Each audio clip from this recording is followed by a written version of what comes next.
Hello friends, welcome back to my channel. तो जैसा कि आप लोग जानते हैं कि हमारे घर में शादी है। शादी का शॉपिंग वीडियो तो आपने देखा, लेकिन अब शॉपिंग हो गई है ख़त्म, अब शादी हो गई है स्टार्ट।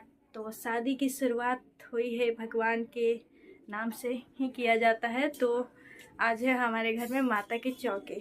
शादी से पहले कल से शादी स्टार्ट है, कल तिलक है। तो आइए आपको आज दिखाते हैं माता की चौकी।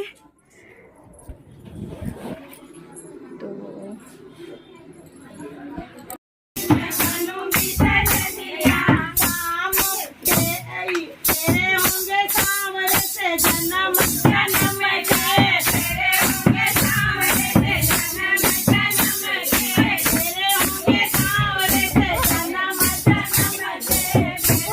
दादा के पास